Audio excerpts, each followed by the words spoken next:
The idea of buying a house seemed dumb because the world was going global, home prices were barely moving, and the stock market was holding strong.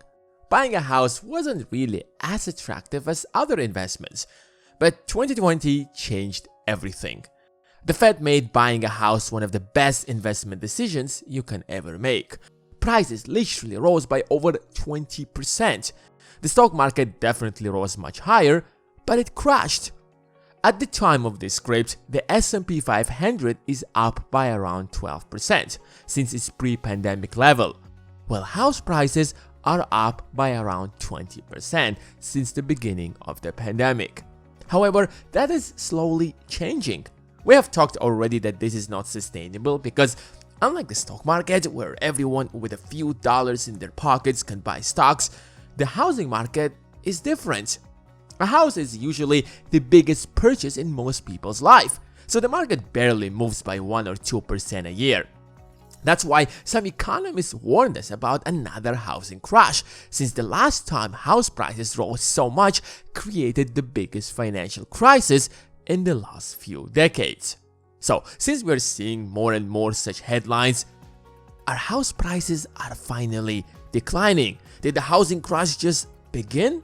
Will the current housing crash will be as bad as the crash of the 2008? We will answer all of these questions and many more. But before we do that, give this video a thumbs up and let's get started. On the 15th of June, the Federal Reserve threw an atomic bomb and surprised everyone with a 0.75% increase in rates. This is the biggest increase since 1994.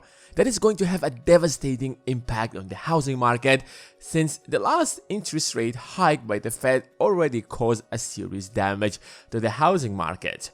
It might be difficult to expect something to fall when it's rising so fast, but let's look at what's happening on the ground. According to experts at Realtor.com, more and more home sellers are slashing their prices in certain areas. This is actually serious since just over 6 or 8 months ago, we had cases such as this where buyers are ready to overpay for a house just to be the one who is going to buy that home. Seems like the days when buyers would bid for a house are over. We are entering a new period where sellers might have to enter into a price slashing war to attract buyers. At the end of May, Redfin reported that nearly 1 in 5 buyers were lowering their prices. Something not seen since October 2019. There is a simple explanation behind that. The vast majority of houses in the US are purchased through mortgages. To be more precise, over 60% of homes are financed. When the Fed raises rates, the cost of borrowing capital rises, lowering the number of debts borrowers can take with their current income. A smaller mortgage limits their options, resulting in a lower demand, pushing sellers to slash prices to sell, and so forth. Moody's, the credit rating agency, gave Fortune exclusive access to its updated analysis of the US housing market. They tried to find out whether people with local incomes could support local homes. Throughout the first quarter of 2022, national house prices are overvalued by almost 25%. That's up from the fourth quarter of the last year when Moody Analytics determined national house prices were overvalued by around 20%. When the gap is too wide between house prices and what people can afford, it's a matter of time before demand significantly drops. That's when you know that the market is overvalued. That's why experts at Atlas Research found out that more than 25% of homes on the market right now have cut their prices. Zillow found a similar trend in its data. 6.4% of homes listing on Zillow saw a price cut, the highest weekly share of price cuts in more than 5 years. At the end of the day, the laws of economics determine the market's direction. In January of this year, the supply of homes finally returned to its pre-pandemic level. However, mortgages were still attractive to drive buyers. However, fast forward to today and the market has changed drastically. The supply of homes in the market hasn't just risen slightly, but it's at the highest level in the last 12 years. Last time the supply of homes was at this rate back right after the 2008 crash in May 2010.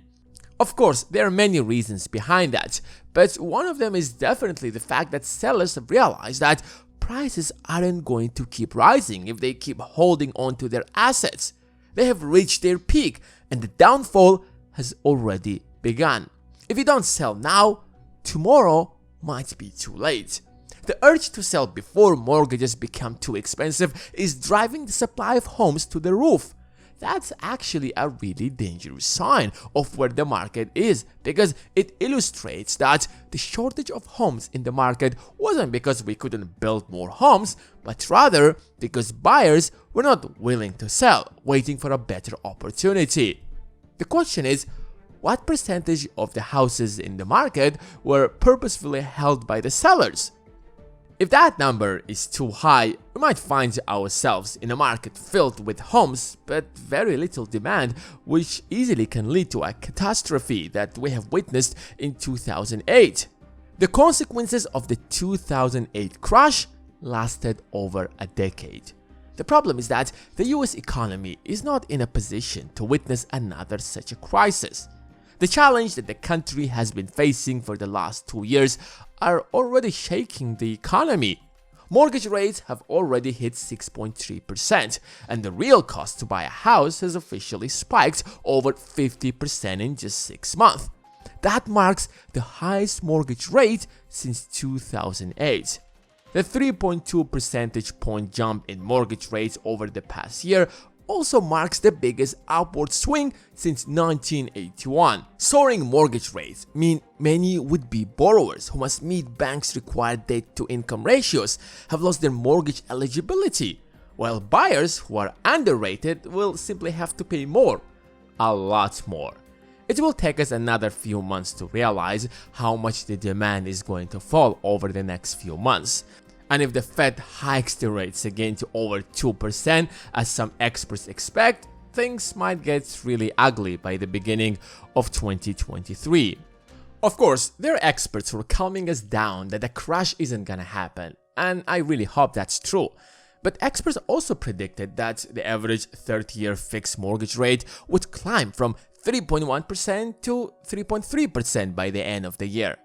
We can't say for sure what to expect in the next 12 months, since there are so many factors that are influencing the Fed's policy.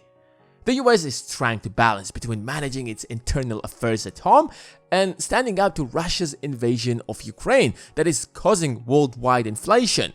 Rising rates alone aren't going to change everything. If inflation keeps rising, home prices are unlikely to fall, since inflation will simply make the cost of building new homes more expensive, which will at least keep prices where they are.